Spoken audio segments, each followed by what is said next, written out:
there's an obvious need. I mean, to deny the fact that we need people to work who are from outside the country is just complete denial of reality, that there are not enough people in the United States who have legal status who want to do all of the work. So that needs to be done, particularly in manual labor jobs. Welcome again to Chino y Chicano. I'm Enrique Cerna. Coming up, a conversation with Mike Gempler. He's the executive director of the Washington Growers League. It's a lobbying organization, nonpartisan, that represents growers throughout the state of Washington, their interests. Mike has been around a long time and knows what's happening, how the growers are dealing with issues, particularly during these times, questions about whether they're going to have enough farm workers available to do the work that they need to harvest the crops, how they feel about tariffs, just the concerns of being a grower in these times. And we're going to be talking to Mike about all the issues. Also, the concerns about the mass deportations, how that may be impacting the availability of farm workers to be available to pick the crops, the impact of tariffs, which seems to be going up and down and sideways all the time, and the need for comprehensive immigration reform. Also going to be talking to Mike about a comment made by the Agriculture Secretary, Brooke Rollins, who said that there's not going to be any amnesty for migrants and mass deportations will continue. She says that there are plenty of people, plenty of adults in America that are available out there, those that are on Medicaid. The only thing about that is that most of those people don't want to do that work. And to be honest, I don't know that they're capable of doing that work because being a farm worker is a tough job, working under tough conditions, and you have to have skills to be able to handle this type of work. All right, here's my conversation with Mike Gempler of the Washington Growers League. Mike Gempler, thank you so much for taking the time to talk to me. These are interesting times for farmers. And so in central Washington right now, what's the status of the workers, I guess, out in the fields, and for the farmers being able to get the workforce they need to bring in the crops, particularly now as the harvest is starting to come in? Well, it's in flux, I guess, is a good way to put it. We're getting the cherries off, generally speaking. I know that there are some cherry growers at the beginning of the cherry season who were desperate for employees and couldn't find anybody. That, I guess, fixed itself over time as people who are here looking for cherry jobs who are undocumented and use false documents to get jobs. I think they had to see what the environment was like with regard to ICE enforcement. When they saw that there weren't a lot of raids in the fields, I guess they just came to work, and so there were enough to get the basic cherry harvest going. I know that there are some growers who are really short and are having great difficulty and are going to have to leave some cherries on the tree, which is a shame. The cherries are really beautiful this year, and so prices. It's a good crop. It's a great crop. It's a big crop. It's a good crop. It's very high quality, but the prices took a bit of a dive a week and a half ago, and so that's unfortunate. But I think a lot of the people who work in agriculture who do picking and harvesting, about half of them, just to use a very rough number, are supposedly undocumented. And according to the National Agricultural Worker Survey, which is sponsored by the U.S. Department of Labor, they hire a contractor to go out into fields and interview farm workers. Um, According to that NAWS, it is about 42% of the people working in crops in the United States are undocumented. If I were a farm worker and somebody representing the federal government asked me what my legal status was, I might not tell them. Right, right. Tell them what it really was. Yeah. So I I think that 42% could be uh, an underestimate, but we have what we've had for many years, which is a lot of the seasonal workforce in particular for harvesting being people who either came here and have been here a few years, kind of got caught here in the United States. And it's because it's so difficult to go back and forth across the border for them. Or people who came up recently, maybe, um, who are undocumented, and um, this is how they piece a living together, and it's what has developed over the years, over many years, with these jobs that are, you look at cherry harvest for an individual grower, the harvest might only be, 2 weeks to a Right. month, maybe at the outside, and or maybe even less, maybe a week.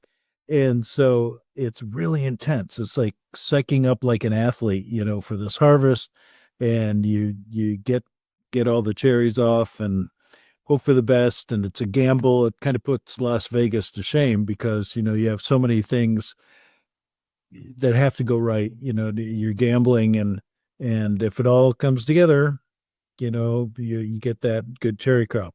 Yeah. And one of the factors, of course, is having enough people. Um, so I've read recent accounts of people down in Oregon who are really short and leaving a lot on the trees.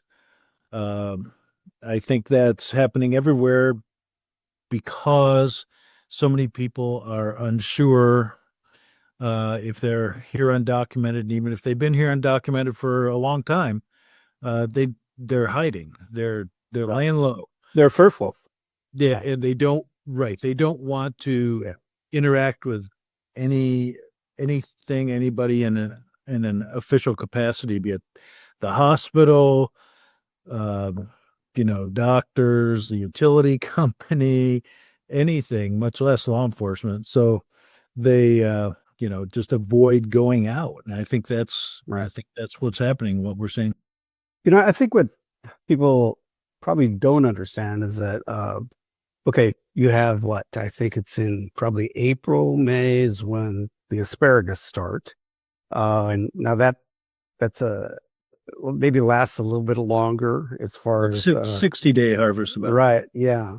But when it comes to cherries and soft fruit like cherries, peaches, things like that, cherries in particular, they come on if you have a rain that can screw your crop up pretty well. But also, you just have a real intense amount of time where they're ready and you got to get them out. And I think most people don't really understand that. That what to be able to then in that 2 week period, they got to be harvested then, and you got to have the people to do it. Yeah, it's very intense, and you got to hit it just right.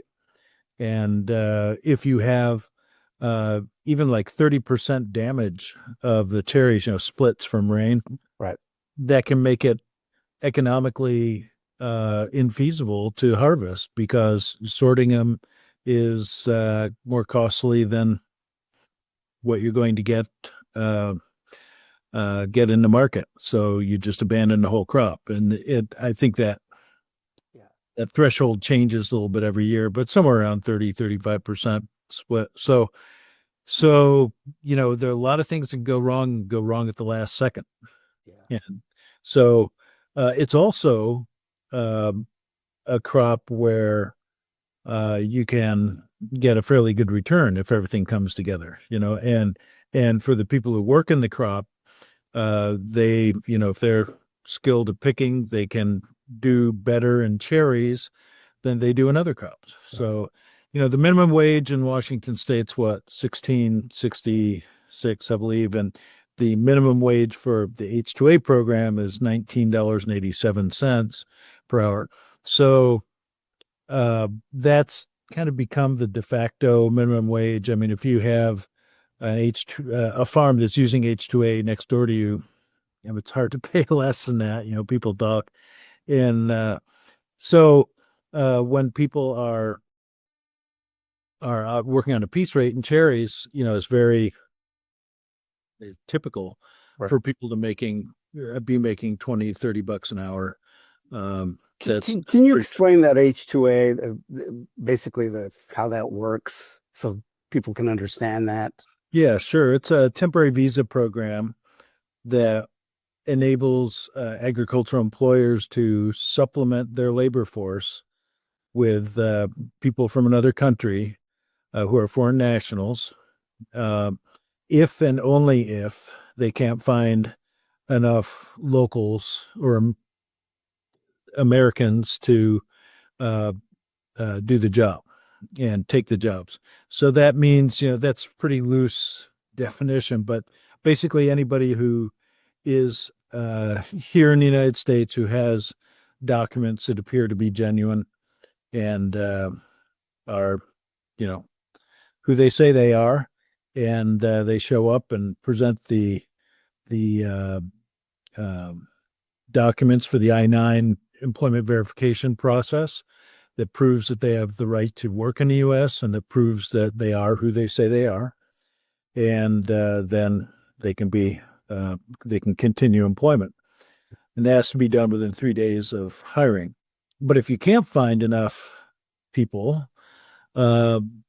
through regular recruitment, locally and regionally, because you're required to recruit regionally also, then you can be certified, as they call it, by the Department of Labor to hire a certain number of foreign employees. And so you put in an application, say, for, 100 H-2A workers, and say, I think I'm going to need 100 H-2A workers. You start, or 100 workers, and you start recruiting. And if you are unable to recruit enough people, then you are given permission by the U.S. government to hire the foreign people. And then you go through a series of hoops, jump through a series of hoops where you have to get visas for them, you recruit them, you send them contracts, you agree to a pretty lengthy and involved and pretty rock solid contract through the U.S. Department of Labor with each and every person. You have to pay for their transportation, you pay for their visas, you pay for any recruiting activity that happens. They aren't supposed to put out any money except for their passport, basically. You pay for their trip up, you pay for their food on their trip up, you have housing secured for them, you pay for the housing, provide the housing free of charge for them, get them settled in. They're definitely here to work. And a lot of them are people, particularly when the H-2A program first started, were people who had been up here in the past, who just crossed the border looking for work. Now, in the H-2A program, they're legal. They have a visa.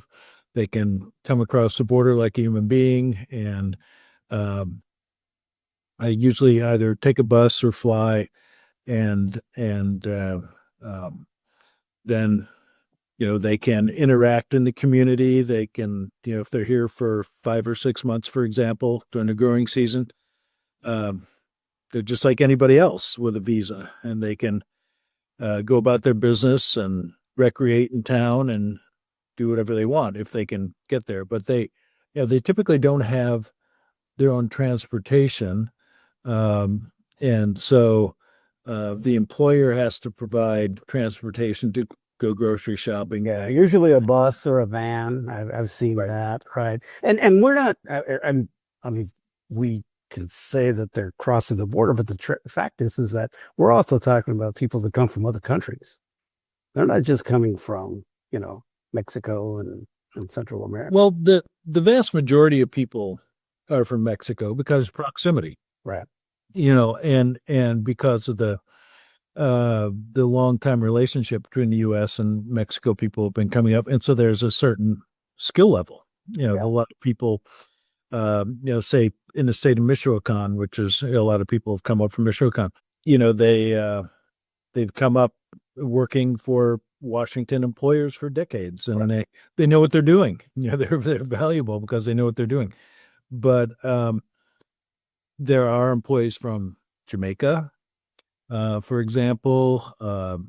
Used to be Haiti a little bit, but no longer. They're no longer allowed to come because so many of them were going AWOL because conditions are so rough in Haiti. They didn't want to go back. Central America, Guatemala, El Salvador, etc., Honduras.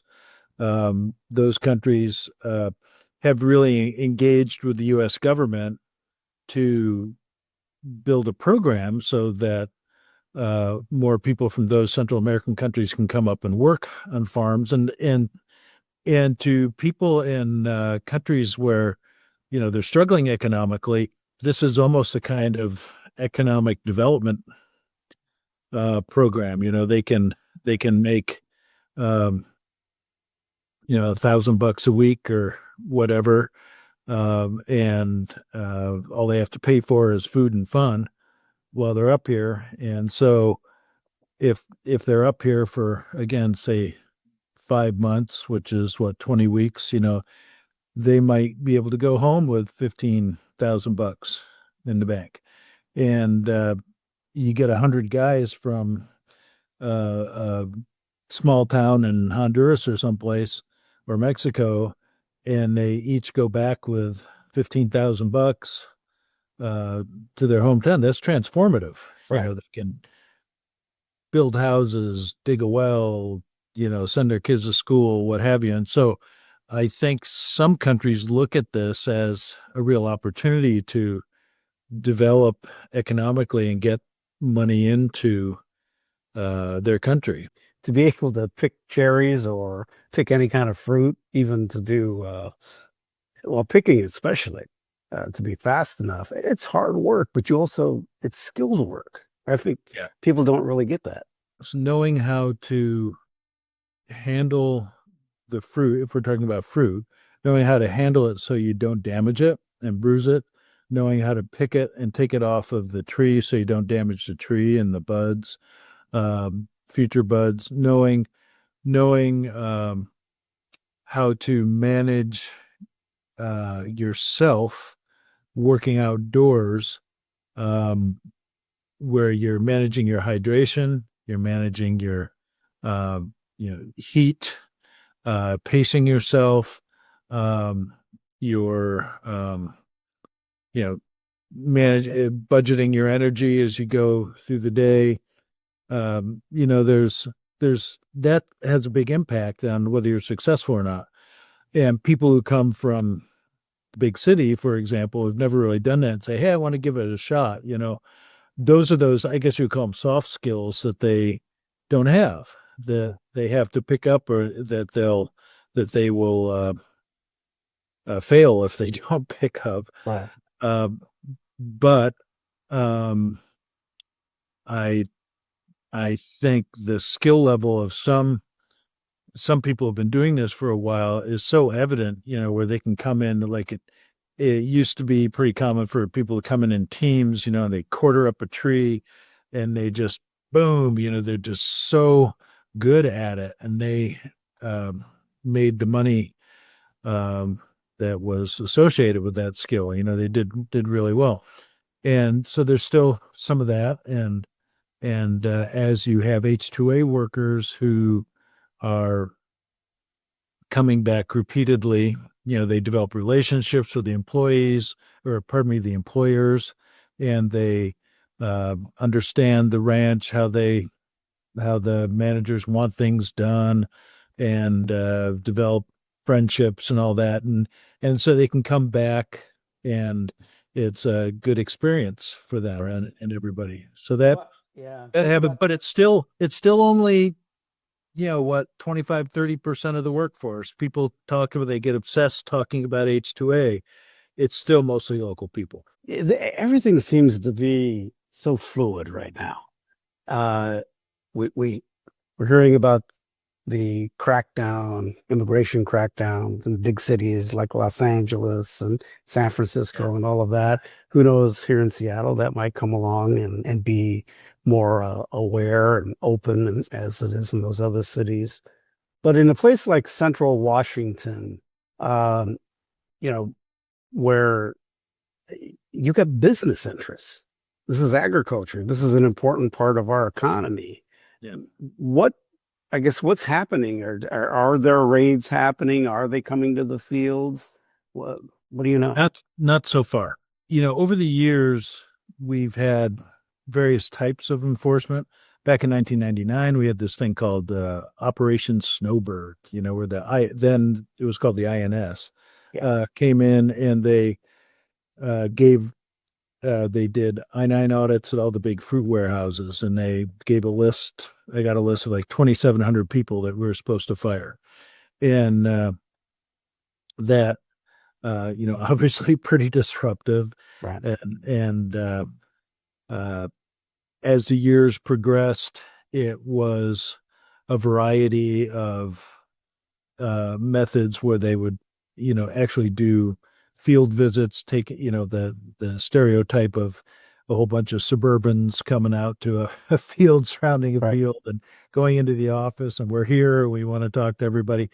There's not much of that. There hasn't really been much of that. Usually what they do is have a warrant. They're serving a judicial warrant looking for a particular individual or a group of individuals. And on the warrant is listed the places on the property that they're allowed to search. The farmers cooperate with that. They have to. And the employees in the field, when ICE agents come out there, are subject to questioning. And if the enforcement agents feel that there's reasonable suspicion, they may ask them for their documents, start asking them questions, trying to catch them in the questioning process. And then they have even more suspicion or probable cause, and then pretty soon they're detained. And so they go in looking for one or two people and they come out with 25. Yeah, and that's pretty typical.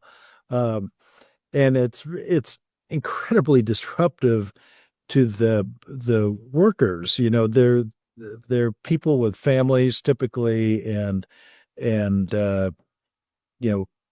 lives here. Right.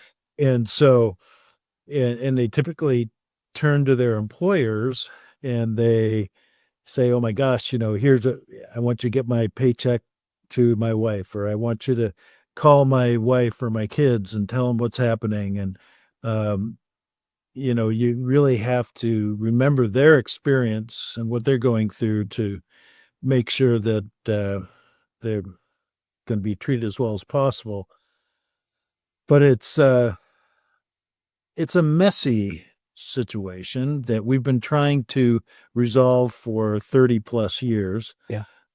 We've had numerous comprehensive immigration reform bills that would provide solutions. There are a lot of different solutions we know of. We have answers to a lot of these problems. It's not like we have to figure out a lot of things, but we've never been able to get there politically. Right. And see, that's the thing I think that is interesting, because there have been efforts. I think George Bush tried to do it, George W. Bush. Biden had a deal that then was pulled. Politics and the presidential politics and other politics now have already. What I guess that I find real frustrating is that if you think about all of the money that's going through enforcement, you put all of that or the time into trying to actually come up with comprehensive immigration reform, that would be more beneficial to all the interests. rather than doing this other stuff. I think there's a barrier for a lot of people, a psychological barrier for a lot of people to jump over on this, and that is that the many of the folks who are up here working as undocumented people are, they came in illegally. They did not, or maybe they came in legally and overstayed a visa, or a number of situations. And so they think, well, they shouldn't be allowed. They should be forced to come in legally. They should be forced to do it right, like these other people who have applications pending and so on. But there aren't enough ways for people to come in legally. And so they can't. And so that's the answer to most of those questions or assertions. And I think that there have been some smart people out there looking at this. And I think it was Michael Bloomberg, for example. He was big on immigration, 10 years ago, and had his saying was, we need to make it easier, or we need to make it harder to immigrate illegally, and we need to make it easier to immigrate legally. We need to make it easier for people to come in to work. And I think that's basically the right approach. Obviously, we have a demand for people in a number of industries here. They're great people. They do good work. They're good people to be neighbors with and be around.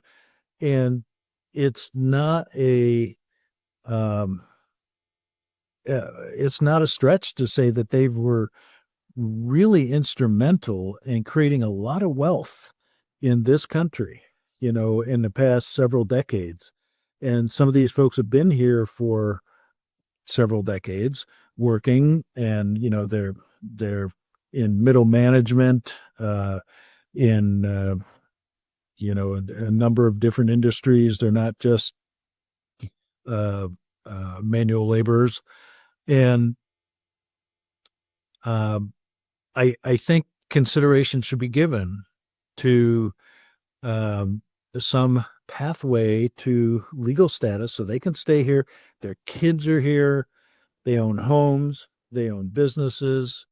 They're The American dream, they're contributing to all that. right. And I understand the resentment that so many people have about them coming in not in a way that wasn't by the book.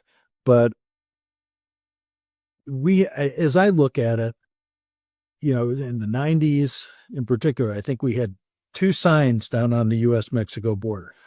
One said, "Don't enter." The other sign said, "Help wanted." Yeah. And so Yeah. people came across, they needed opportunity and so on. And our workforce here in the United States has been otherwise occupied generally. Our unemployment rate's very low, around 4%. People who want to work are working, and most of them do not want seasonal jobs. Most of them do not want outside manual labor jobs.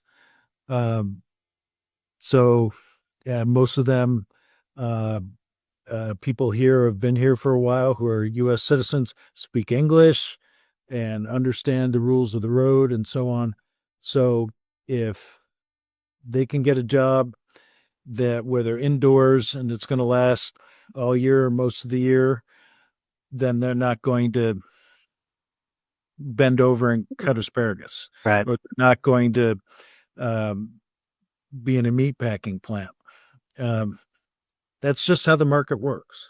So in the midst of all of this, I think we've had so many things that again, the fluidness of everything. We've had President Trump says, "Oh, we've got to help our farmers and we've got to do something." And yet we have the mass deportations continuing and the crackdown. We had the agriculture secretary now saying no amnesty for migrants. Adults on Medicaid can replace them in the workplace. What do you think about that?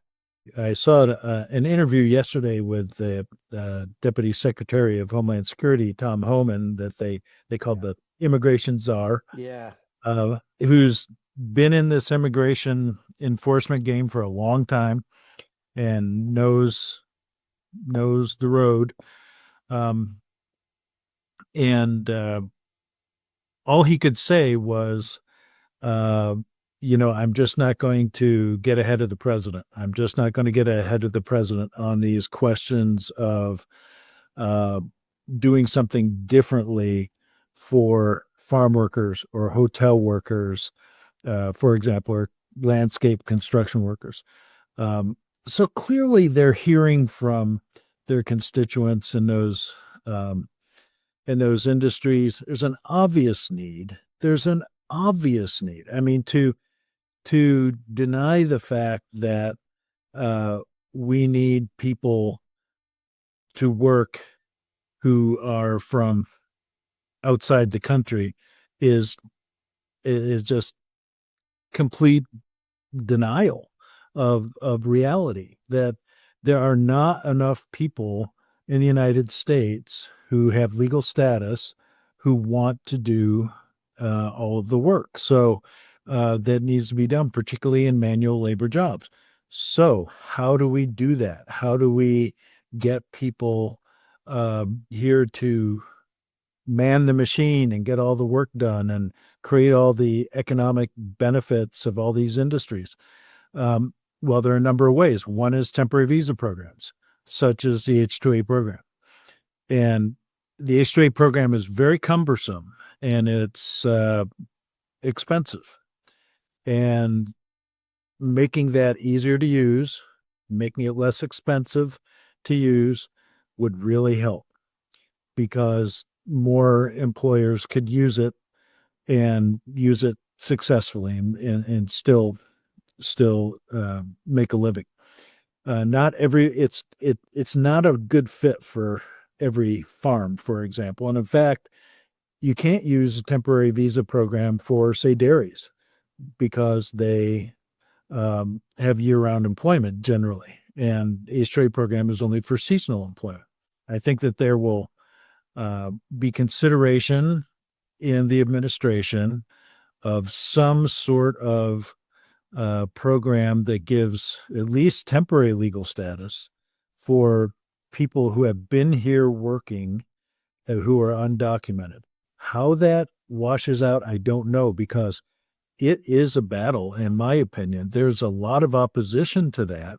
And you hear people like Senator Lee of Utah and others saying, pounding their desks saying, there will be no amnesty. There will be no amnesty. And even Deputy Secretary Homan has said there will be no amnesty. I hope it's not nothing, because that, I think, is a recipe for failure and for economic destruction, which I don't think anybody wants. Yeah. And so I think that the administration's going to make a move to address this. That I think they're working hard on it.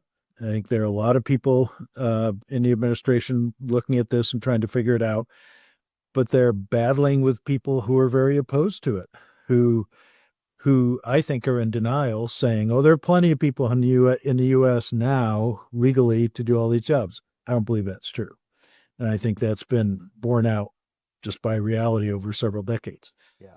So that battle's ongoing. I don't know when they're going to have results for this, but hopefully sometime this year. Well, the polling is showing that Americans are shifting on some of this, because let's face it, I think there's plenty of fear by some of these actions that are happening. And I think people are wondering, is this really what we want America to be all about? Yeah, the experience of the individual who endures an enforcement action, I think it's pretty scary and unpleasant. Yeah. And so the administration is saying that they're really going after people who have committed crimes, who are undesirable, who pose a threat to safety of America, or even national security. And I'm sure that there's some people out there who are bad actors who are involved in drug trade, human trafficking, whatever. No doubt there are people like that there who need to be taken away. But I think there are a lot of people who have been here for 30 years and had a marijuana conviction when they were 16, or they were had a DUI when they're 20 and now they're 50. They're taking those people too. And that I think you have to stretch to say that they're really a threat to American safety, someone in that kind of situation. But nonetheless, that's part of the target group as I understand it. And I think they, in doing so, also encounter many other people who they will then question and determine if they think there's suspicion that they may be here on an undocumented basis, and they get swept up into the machine. Yeah. And then it's a matter of them being in detention for, I really don't know how long, months, very likely, before they get a hearing, before they get transportation back to hopefully their home country and not a third country. And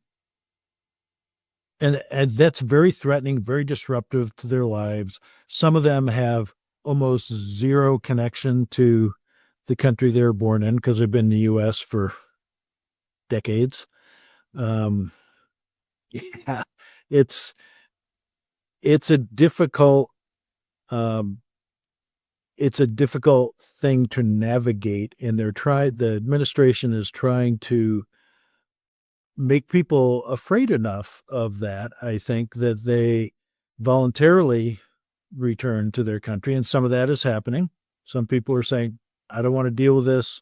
Yeah. I'm going back to Mexico. I think I have a cousin, or my uncle, or maybe.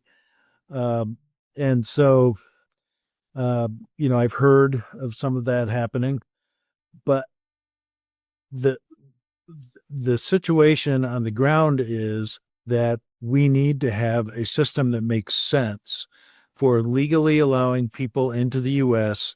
to work when and if they are needed. And I think it's very provable that in agriculture and some other industries, they are very needed. And it makes sense. It's good for everybody to make that happen. You represent the growers, you do lobbying there on their behalf. You're nonpartisan with what you do with the Growers League.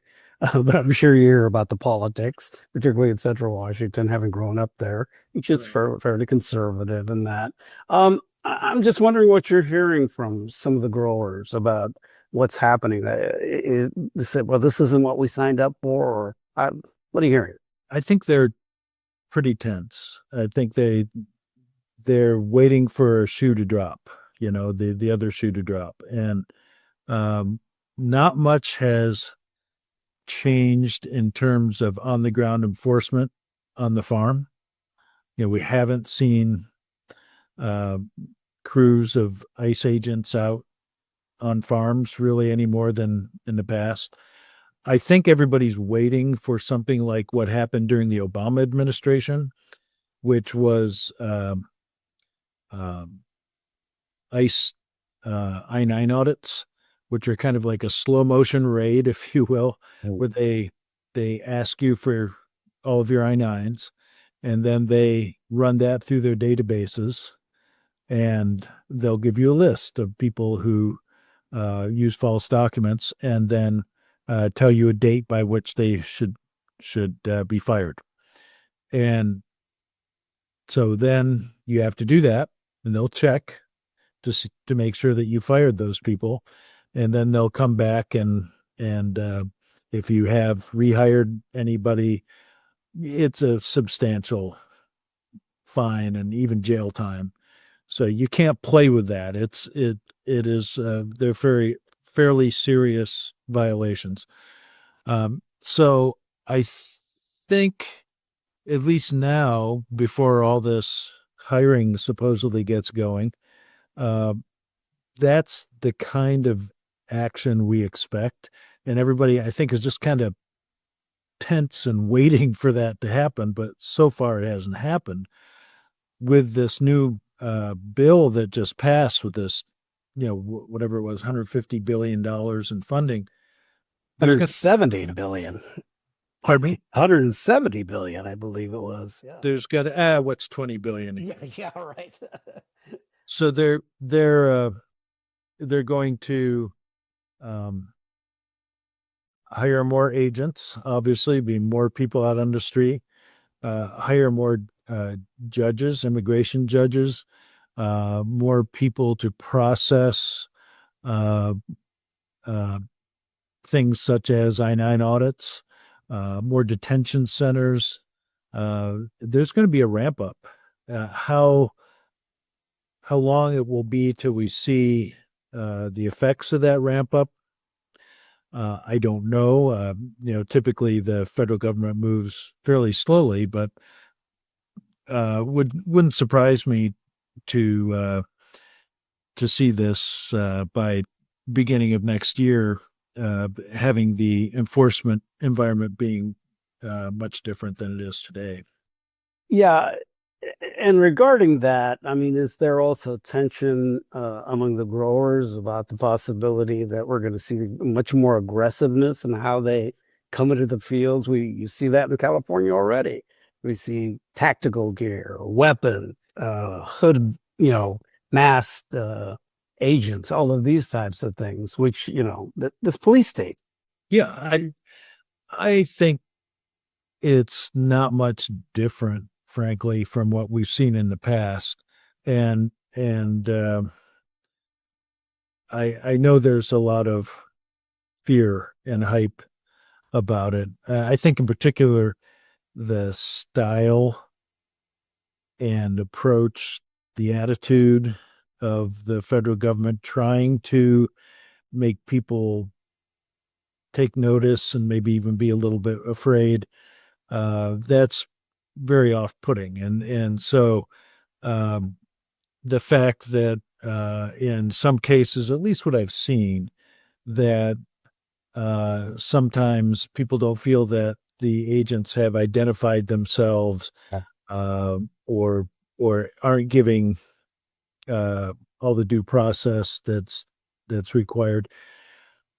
I want to be very cautious about making conclusions about that before I know all the facts. And I mean, it really appears that there have been instances in which agents have been cavalier and have done that. And particularly in taking people off the street and not explaining what's going on and so on. And it would be scare the hell out of me. Somebody Me too.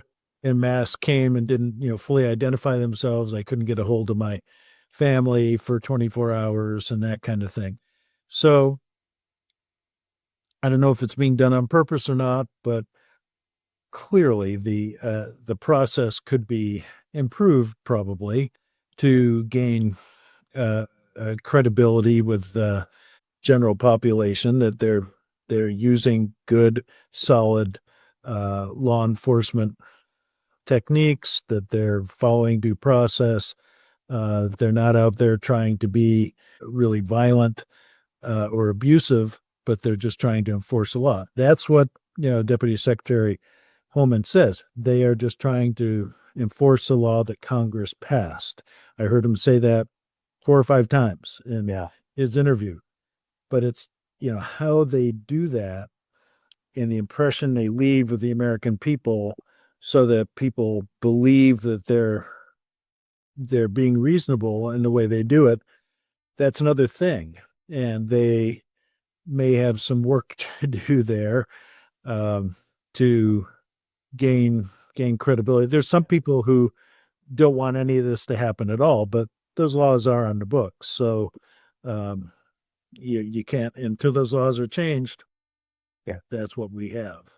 One final thing before we close things up here, and that's the tariffs, which seem to be kind of like a ping pong ball, as far as up and down and not knowing. What's any impact there? Are the growers worried about that? How does that affect them?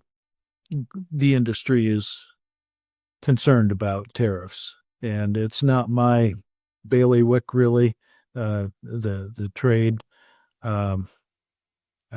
is not, but I think the people in the industry who work on that every day, very concerned about following each and every announcement with each and every country and finding a way to negotiate and a way to not let those tariffs impact us too much. I mean, there are some ways that there probably will be some tariffs that catch us and that will destroy markets, but I mean, it's happened in the past, and we don't want to have it happen again.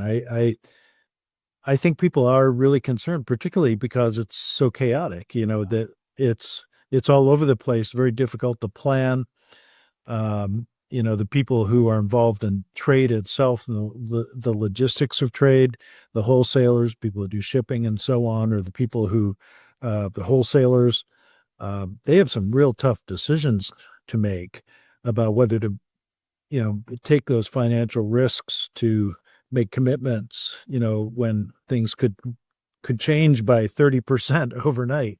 And so, I think everybody, it's not just agriculture. I think everybody in business where they are involved in importing and exporting is on edge about that, trying to figure it out and staying really, really close to officials and to the customers they have in other countries, and trying to find ways to make it work.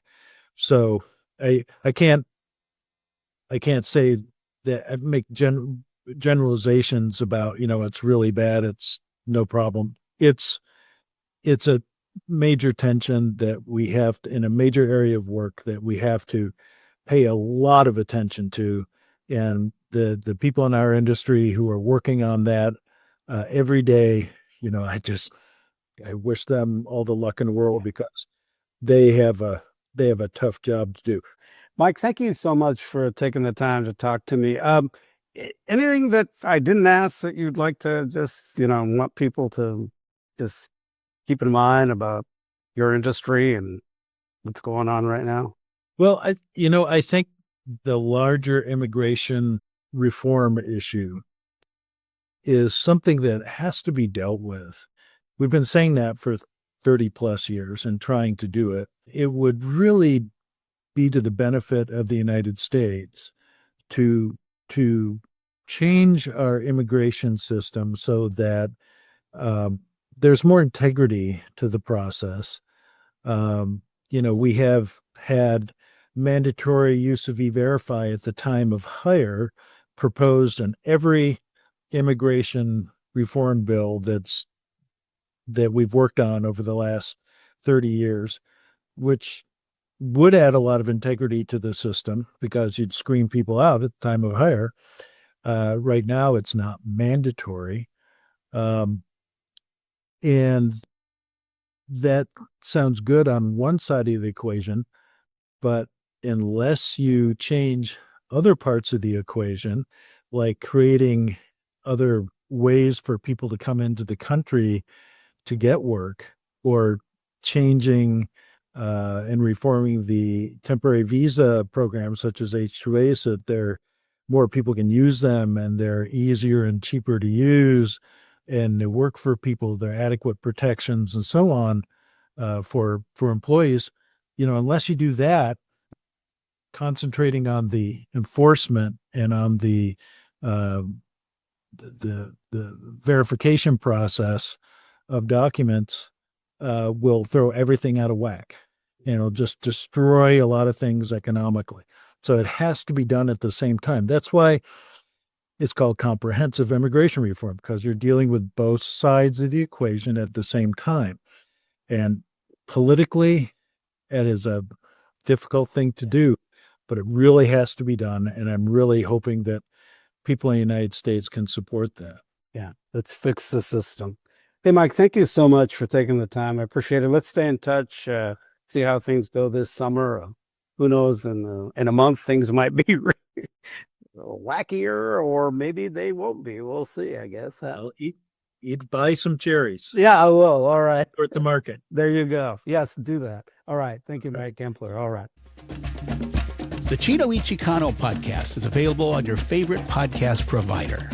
You can watch the video version on YouTube and Converge Media, a leading producer of culturally relevant content in the Pacific Northwest. We'll talk more later.